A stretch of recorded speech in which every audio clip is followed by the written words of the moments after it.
आप सभी को मेरा प्रणाम। आप सभी का मेरे चैनल पर एक बार फिर से स्वागत है। मैं मालविका चतुर्वेदी।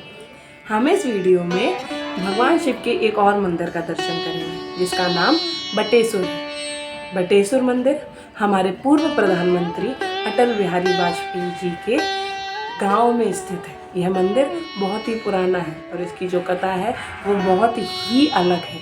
इस पूरे जो ये मंदिर है इसमें सिर्फ एक नहीं 108 शिव मंदिर हैं जिनके दर्शन करने के लिए अलग अलग जगह से लोग आते हैं। अब इस जो मंदिर है इसकी क्या मान्यता है, ये कैसे बना, इसकी क्या कथा है, यहाँ आप कैसे पहुँच सकते हैं, ये सब प्रश्न आपको इस वीडियो में आगे देखने के लिए मिलेंगे, जानने के लिए मिलेंगे। तो अब तो सावन का महीना आ गया है, भगवान शिव के महीना, और इस बार तो दो सावन पड़ रहे हैं। तो इसलिए इस सावन की शुरुआत में ही आप सभी के लिए भगवान शिव की एक और वीडियो। बटेश्वर धाम जाने के लिए आपको आगरा स्टेशन, अगर आप ट्रेन से जा रहे हैं तो पहुंच सकते हैं। आगरा से बटेश्वर धाम 70 किलोमीटर एक जगह पड़ती है वहाँ, पहले आप वहाँ पहुँचें। वहाँ से 10 किलोमीटर दूर बटेश्वर धाम पड़ता है।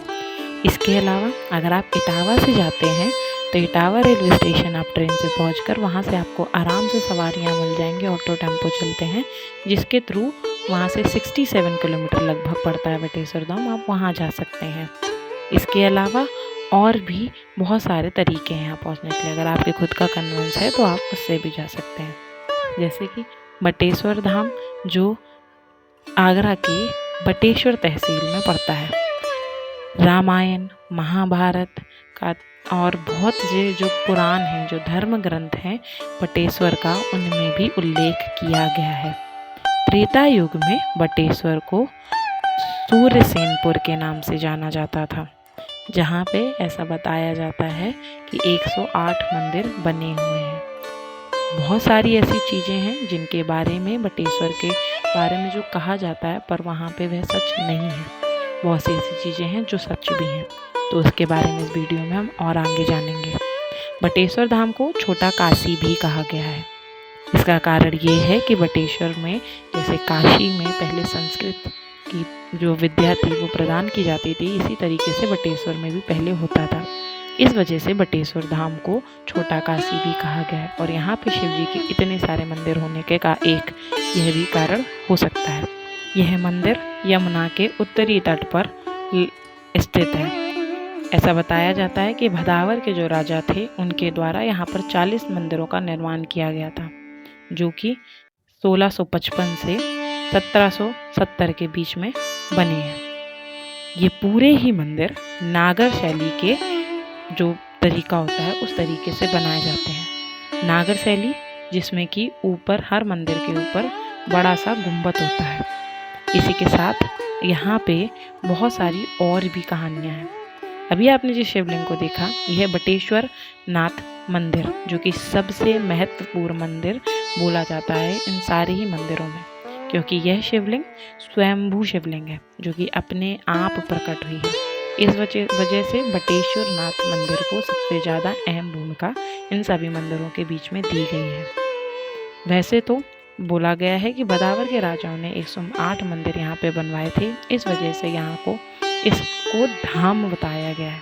परंतु बहुत सारे लोगों के बताने के अनुसार और यहाँ पे देखने के बाद मुझे ऐसा मालूम पड़ा कि यहाँ पे जो 40 मंदिर लगभग बने हुए हैं, इन 40 मंदिरों में से आज कई सारे ऐसे मंदिर हैं जो कि ध्वस्त हो गए हैं किसी कारणवश, और 25 मंदिर जो अभी भी स्थित हैं। यह कितनी सत्य है बात मुझे नहीं पता, बट जितनी जानकारी मुझे प्राप्त हुई उस हिसाब से मैं आपको बता रही हूँ। जिनमें से लगभग 10 से 12 जो मंदिर हैं जिनमें निरंतर पूजा की जाती है। अभी यहाँ पे काम चल रहा है, तो इस वजह से पूरे बटेश्वर को अच्छे तरीके से फिर से इसका आप बोल सकते हैं पुनर्निर्माण किया जा रहा है। इस जगह को और भी ज़्यादा इसलिए पुण्यस्थली माना जाता है क्योंकि यहाँ पे और भी ऐसे बहुत महान लोग हैं जो आए हैं। कवि तुलसीदास जी होते, उन्होंने यहाँ पे आके भ्रमण किया और उसके साथ ही यहाँ पे तपस्या भी की थी। इसके अलावा 321 ईसा पूर्व चंद्रगुप्त मौर्य के राज्य में उनके जो यूनानी राजदूत थे जिनका नाम मेगस्थनीन था, उन्होंने यहाँ पे आए और उन्होंने यह भी बताया कि यहाँ पे बौद्ध और जैन धर्म के अनुयायी जो थे वह भी स्थित थे, क्योंकि उनके जो पैगंबर और जो गुरु थे जो भी थे वो यहाँ पे आए और उन्होंने भी यहाँ पे तप किया। तो इस वजह से इस जगह को और भी पुण्य माना जाता है। हिंदुओं के अलावा यहाँ बौद्ध और जैन लोग भी आते हैं। इसी के साथ हमारे पूर्व प्रधानमंत्री स्वर्गीय श्री अटल बिहारी वाजपेयी जी का जन्म यहीं पे हुआ। उनका यह पैतृक गांव है। इसके साथ यहाँ पे यह भी बताया जाता है कि अगस्त 1942 में भारत छोड़ो आंदोलन में जब अटल बिहारी वाजपेयी जी ने भाग लिया और वह यहीं से वह और उनके भाई प्रेम जी दोनों लोग गिरफ्तार हुए, उसी के बाद अटल जी का यहाँ से राजनीतिक जो करियर आप बोल सकते हैं उसकी शुरुआत हुई।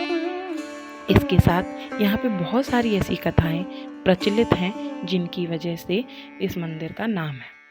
अब सबसे बड़ी चीज़ इस मंदिर में जो यमुना जी हैं वह उल्टी बहती हैं। कोई नदी उल्टी कैसे बह सकती है?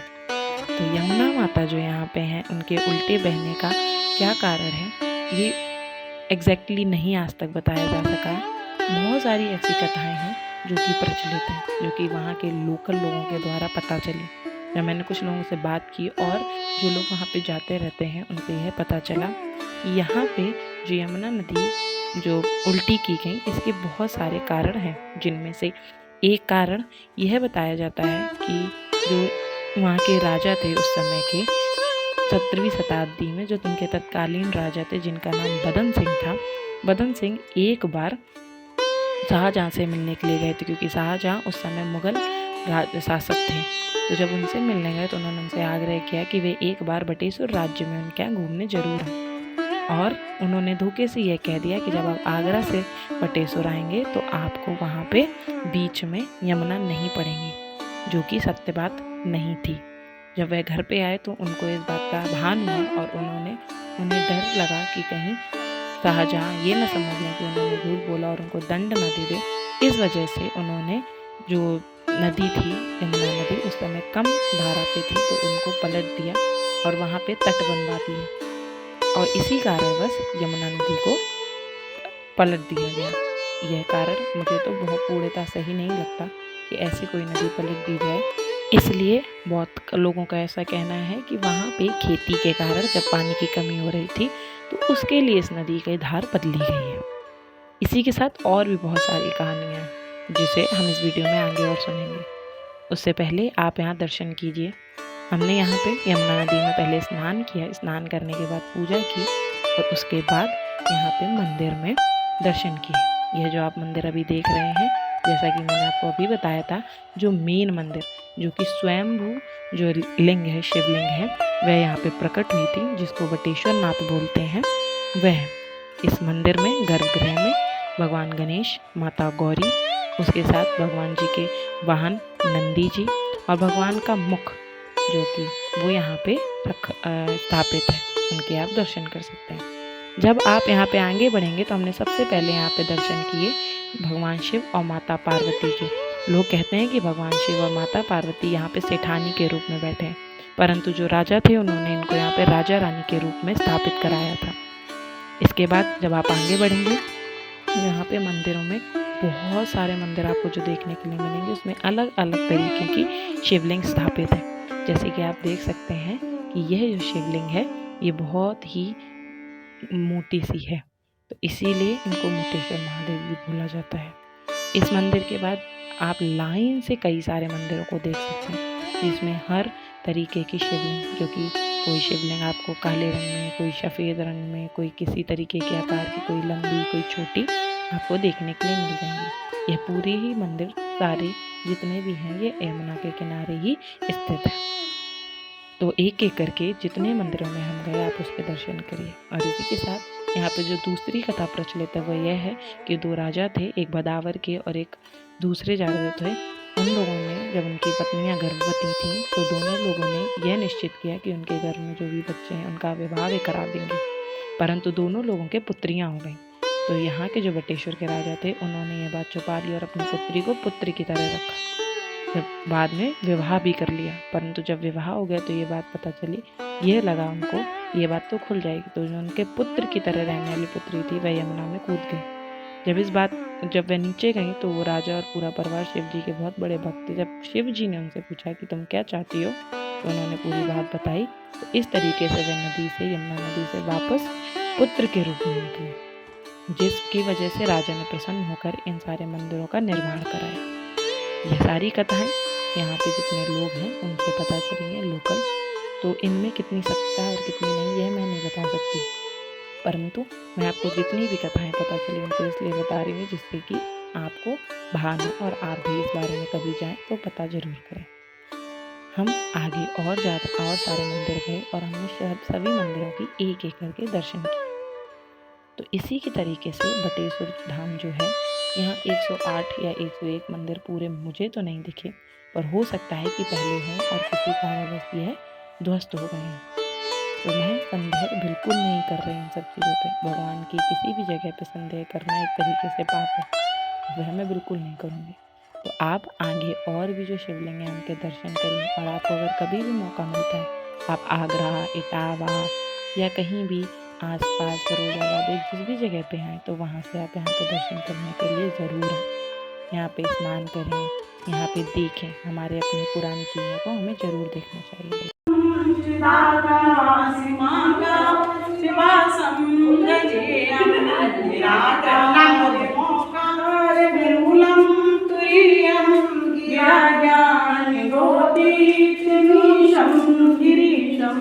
करालं महाकालिकालं कृपालं गुणागार संसार पारं नतोऽहं तुषारादिसङ्गरं गम्भीरं मनोभूतिकोटि प्रभाश्री शरीरं। हम सभी ने सारे ही मंदिरों में पूजा पाठ किया। उसके बाद आप ये जो सामने देख रहे हैं यह बताने के अनुसार राजा का महल है। अब तो इस महल की जो स्थिति है वह काफ़ी अच्छी नहीं है, परंतु पहले के ज़माने में ज़रूर हुआ करती थी। तो हमने ये महल भी देखा जो कि यमुना तट के, ये जितनी भी चीज़ें आपको देखने के लिए मिल रही हैं ये सारी ही यमुना तट के बिल्कुल ही किनारे पे।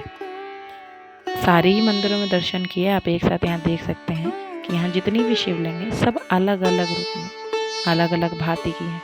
सफ़ेद, काली और मटमैले रंग की, गोल, छोटी सी, लंबी सी। तो सभी मंदिरों में हमने दर्शन करने के बाद आगे बढ़ गए। हमने यहाँ दर्शन करने के बाद हम जब वापस जाने लगे तो हम लोगों ने वहाँ पे देखा कि वहाँ जो दोपहर की आरती होती है वह भगवान की हो रही थी। तो इस तरीके से हम आरती में सम्मिलित हुए और हमने वहाँ पे प्रसाद भी ग्रहण किया। इससे अच्छी और क्या बात हो सकती है। फिर हमने वहाँ पे बोटिंग की। छोटे काशी में जैसे आप काशी जाते हैं तो वहाँ बोटिंग आप ज़रूर करते हैं, इसी तरीके से हमने बोट में बैठ के जितने भी मंदिर थे उनको देखा। दूर से मंदिरों को देखने का जो नज़ारा था वो बहुत ही सुंदर। अभी कार्य चल रहा है, जितने भी घाट हैं, मंदिर हैं, उनको सही किया जा रहा है। तो आप जब जाएं तो एक बार बोटिंग ज़रूर करें। हम गए थे तब धूप हो रही थी, कहीं छाई हो रही थी, तो मौसम भी बहुत अच्छा होता चला जा रहा था। हमने बोटिंग करने के बाद यहीं पे मंदिरों के जब थोड़ा आगे जाएंगे तो अटल बिहारी वाजपेयी जी के याद में यहाँ पे एक जगह बनाई गई है, म्यूज़ियम टाइप आप बोल सकते हैं, या फिर उनके ऐसा बताते हैं लोग कि जो उनका घर था उस जगह पे इसको बनवा दिया गया। तो आप जाएं तो इसको ज़रूर देखें। यह सुबह 12 बजे तक और उसके बाद बंद हो जाता है और फिर शाम को 5 बजे दोबारा खुलता है। तो आप जब भी बटेश्वर जाएँ तो इसको ज़रूर देखने जाएँ।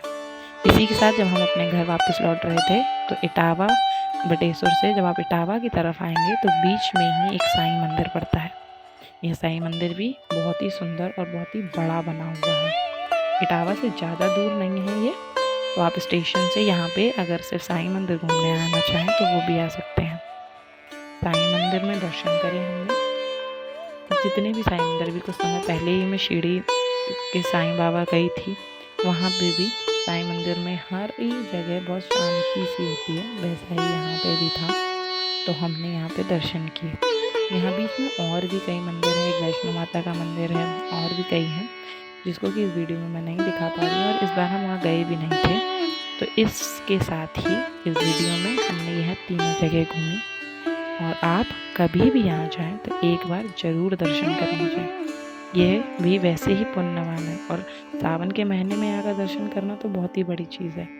तो आप जब भी जाएं तो एक बार दर्शन जरूर करें।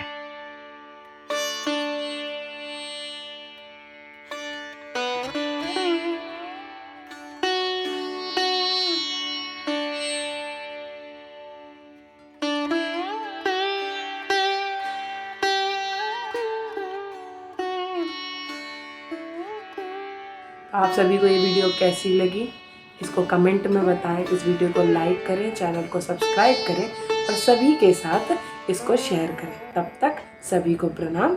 राधे राधे।